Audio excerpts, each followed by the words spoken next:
Good day and welcome back to another episode of Rambling with Akoran. Now, it has been quite some time since the last video. In fact, I actually decided after the last video to discontinue the series and make the videos unlisted. So I'm probably going to keep the old ones unlisted and start afresh with the Akoran Rambles. And I'm going to do the same thing I did with the last one. I'm going to see how they go, what the reception is like. If you guys enjoy them, if you want more, I'll keep doing them. But if they're not getting, enough views to make it worth the time to spend recording and editing, then it'll probably go away again. So, if you enjoy this, right, please do share it with your friends, or anyone who you think might enjoy it, and comment and let me know if you'd like some more.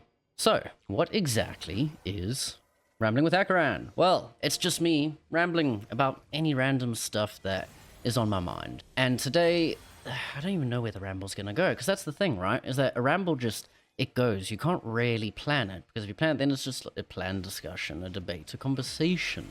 But it is not a ramble. So, what can we talk about today? I'll tell you what today's ramble's gonna start off with, is like the concept of life in the universe, right? So I was thinking about this the other day, and for those of you who are not religious, you might find this interesting. If you're religious, then you'll probably just be like, well, no, I believe my religion. And cool, great. I hope you enjoy that. Like, I wish I had faith in a religion. Like, I genuinely want to. I'm terrified of death because, I'm agnostic, and to me, until there is proof of what happens after life, I neither agree nor disagree with any religion's claims of gods or any higher power, because to me, there's no proof that there is one, but there's also not really proof that there isn't, right? That being said, there is like quote-unquote proof of the possibility that our world might be a simulation. Life itself could be a big simulation. There's a lot of things that point to it. I'm not going to tell you what they are, because it's been so long since I read that one Reddit post I saw on Ask Reddit years ago, that I can't remember what the actual question was, but it was something along the lines of what are some things in life that are so either random or too coincidental that might indicate we live in a simulation. So God, I've already rambled. Let's go back to life in the universe, right? So I was saying, if you're not religious, then you might find this interesting. Hell, you might find it interesting even if you are. I was thinking, right? So there's the belief of spirit. The belief of spirit is that we are all one spirit, one soul, one consciousness, that when you die, you are born again as a new life, right? Even Kurzgesagt did a video about it. I saw some of it a clip from it on Instagram yesterday. And it was such a beautiful video. I might even include the last line, or I don't know if it was the last line, but the one sort of line or couple of lines that was really beautiful. So if that's going to be included, we'll be right here. Every time you victimize someone, you are victimizing yourself. Every act of kindness you've done to yourself. Every happy and sad moment ever experienced by any human was or will be experienced by you. I find the idea so interesting of that concept, right? And I was thinking about it in bed last night, and sort of my thought pattern was that, what if the spirit, I say the spirit, not as in the Holy Spirit from, Catholicism, no, just spirit as in your soul, whatever it may be, whatever entity we are all a part of one. I'm not sure how to word that. I was thinking, what if that spirit is what created, the world, the universe, whatever, in the sense that when time began, I don't know if time even had a beginning, I've not researched into that too much, but surely it must have, maybe, I don't know. But what if when time began, there was just this one spirit, the only it was just a consciousness, not even a form, no body, just a consciousness in a void of nothing, where space and time is just starting new and there's nothing there, right? What if that spirit, let's assume, for the sake of this ramble, say that spirit created everything, right? The earth, planets, stars, etc.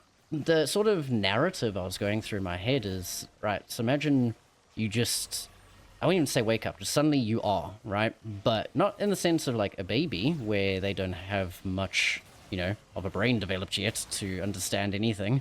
But you have the mental capacity and, mental capacity that you do as an adult, right? And suddenly you exist and there's nothing around you.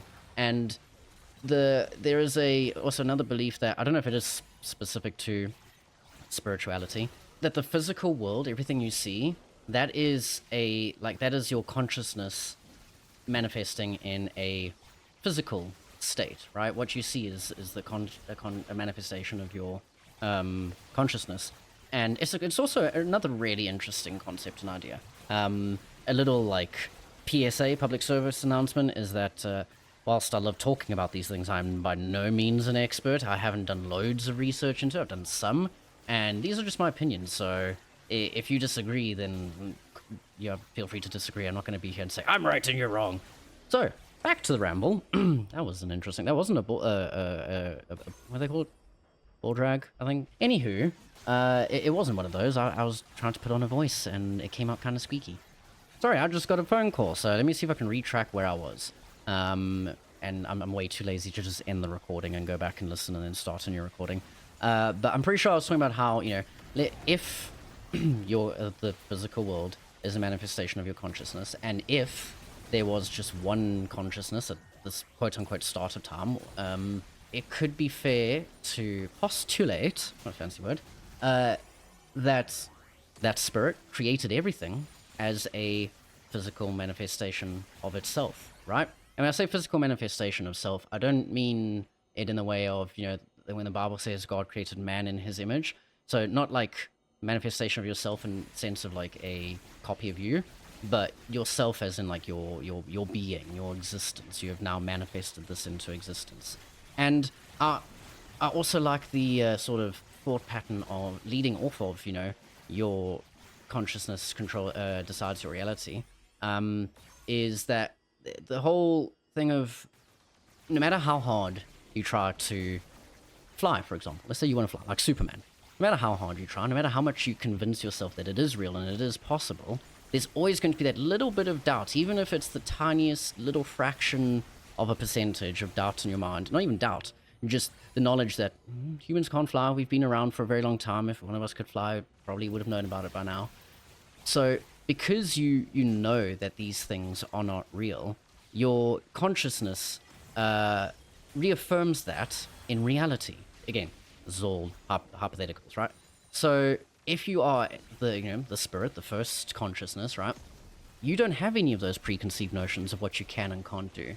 All you know is that you now exist and there's nothing around you, and you want you want to do something. You want to, have something to do, not just sit in the void. And so you don't have this, thought in your head that, okay, I can't create planets, obviously. I'm just, insert whatever you are there. I can't create stars. I can't do this and that, because there is no preconceived notion of that. So that spirit then would have, been able to potentially create everything, right? They could have said, right, I want light, stars appear. I want planets, I want, I want life, well, where's the life going to be? It's going to need somewhere to live and thrive, so planets came into existence. And from the next point onwards, like in terms of like chronological order, what would have happened next? I didn't go that far into it, but what I did kind of sort of jump to my head is, right, you've now created the universe. There is space, there is time, well, obviously there's space and time, but there are planets, there are stars, there's life.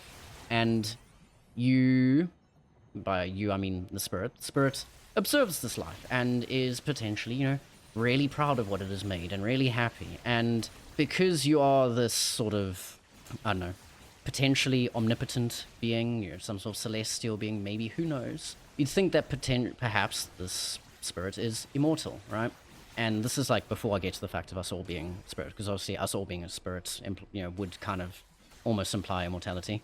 But you'd expect this being to be immortal. And so, Earth took billions, or actually I don't think billions, millions potentially of years to form to a point where life could actually start to appear. It could have been billions. I don't think it was. It's probably millions. But, Spirit would have watched this happen, would have watched all these planets forming and see the life growing and get to the point where, because they are so powerful, right?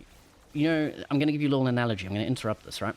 With a little analogy. I love analogies so much. If you've ever played Skyrim, right, and especially on PC, there's a good chance that you probably might have used cheats at some point, using console commands. Not necessarily your first run through, but once you've played the whole game and then you get the sort of nostalgia to play it again, years down the line, you spend a lot of time modding, and then you launch the game, and then you kind of, I don't know, me and a lot of people I've spoken to, you get a little bit bored because you played it before, you know everything that's going to happen, and you want it to be more interesting, so, you increase your movement speed or whatever through cheats or whatever. And, even it's Minecraft, there you go, even bigger game than Skyrim.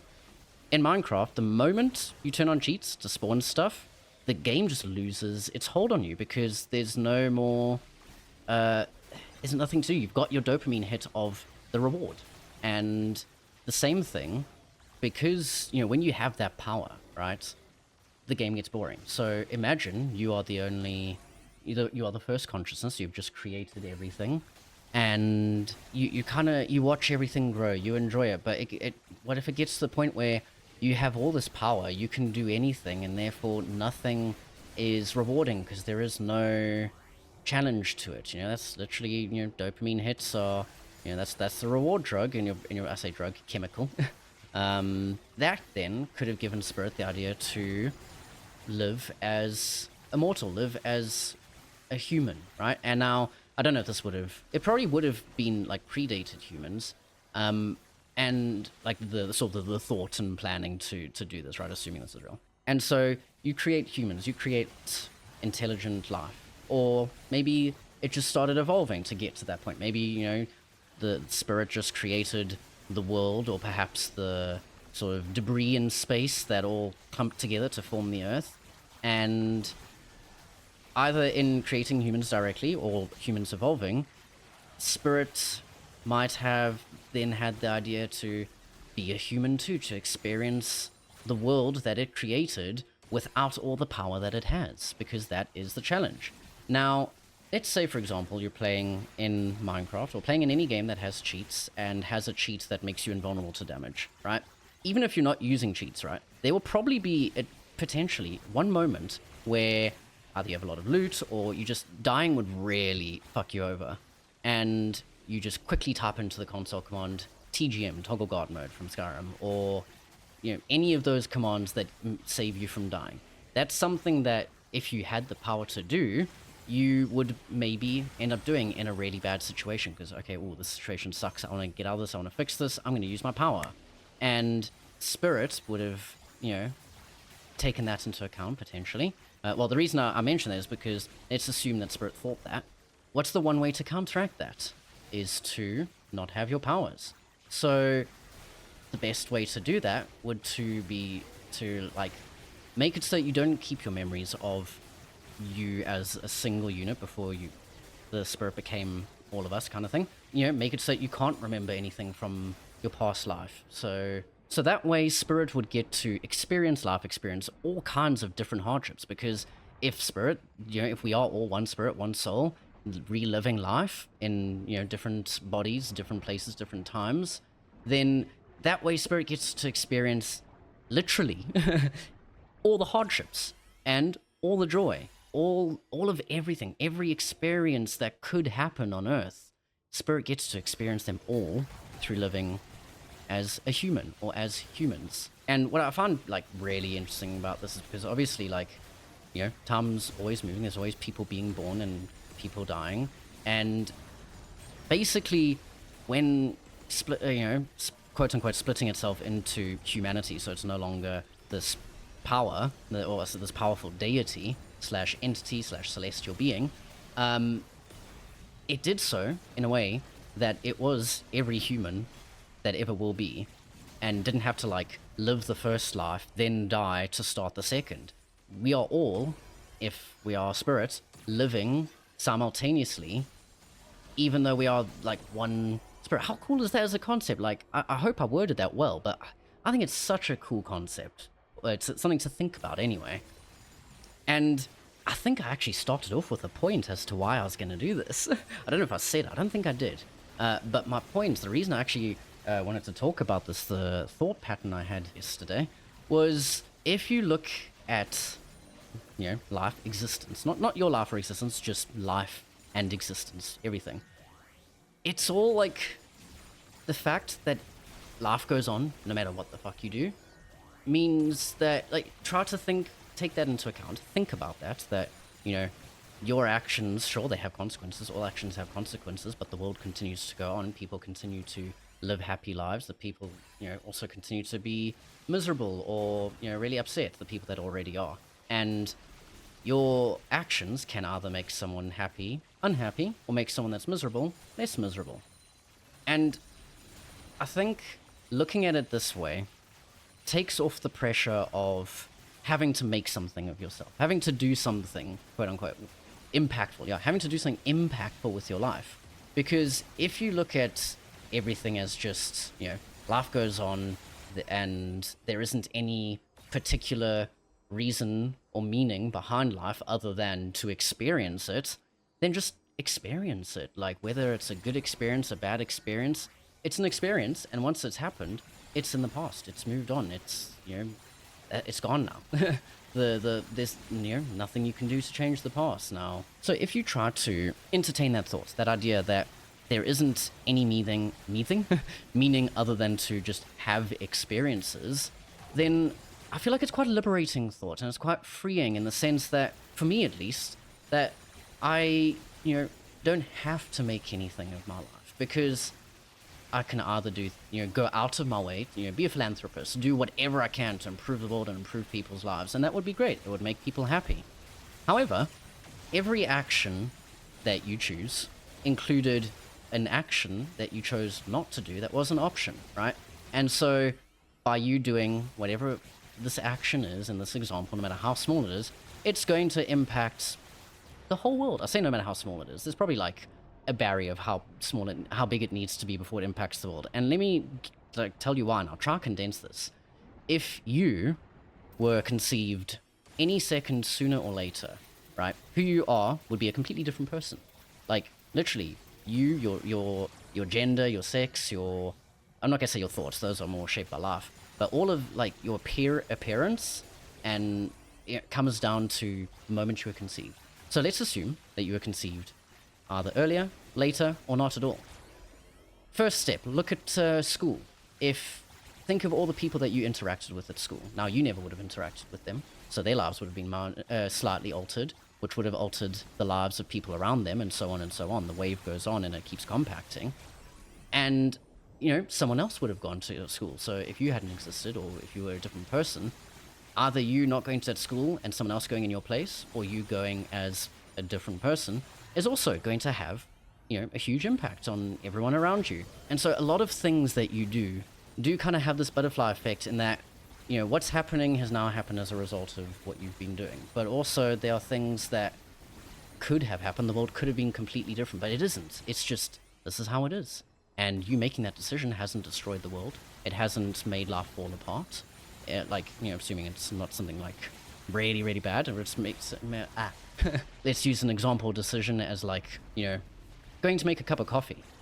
You know, that's time that you spent up to go to the kitchen to use those resources. That means you're going to run out of coffee or sugar or milk or whatever slightly sooner than if you hadn't made it, which could mean that you go to the shops at a different time. And that means you could bump into someone you know, and you could also just not bump into anyone you know. You could meet someone new that you wouldn't have met if you hadn't gone to make the coffee. So if you look at all these decisions, no matter how insignificant they seem, have a look at them and think of the impact, or sort of like the change that would have been made if you had done the other option, right? And I'm not saying this in a way to, like, stress over every single thing that you've done and be like, oh no, the world's like it is because of this thing. The message, the important thing, my moral to this story is that by acknowledging that despite whatever your actions may be, the world continues to go on and life continues and there will still be more good days and bad days ahead, that should be a comforting thought. I think it is. Like, it means you don't have to have that worry of, oh, I'm 20 years old, I'm in my 20s and I haven't done this, or I haven't got a house or a car, or I haven't dated anyone, or I haven't, not married, I don't have kids, all my friends do. It doesn't really matter. Like, just keep living. Like, obviously, I have depression, so I'm familiar with the whole, have you tried being happy? I'm not saying keep living in that sense. Keep living in the sense that, like, do what makes you happy. And as long as what makes you happy doesn't directly / intentionally make someone else's life worse, then that's perfect. Like, the world would be a perfect place if people did what made them happy without it being at the expense of others, right? Now, I'm not saying every time someone does make someone else happy, it's at the expense of others. I know it's a pipe dream. Like, Earth would be paradise if not for humans. So, as long as we're here, that ain't gonna happen. Wow, what a ramble that was. I don't even know how long I've gone on for, because there were like some pauses where I sat here thinking that obviously I'll cut out. But hopefully it's not too long. I hope it's not over 20 minutes. But if you've made it this far, if you've stuck through the whole thing, thank you for watching. Really, I appreciate it, because I really did ramble, and I feel like I probably lost a lot of viewers that clicked on the video. So, thank you very much for watching and listening. Remember, if you enjoyed this, if you want to see more of it, comment that you'd like to see more. Tell me any sort of input you have as to things you like, things you don't like, things you'd want me to ramble about, because I'm open to suggestions as well. I'd love to just share my mind, share my 2 cents worth, and remember to share with anyone that you think might enjoy it. So, I hope you have a fantastic day, and I'll see you in the next video. Goodbye.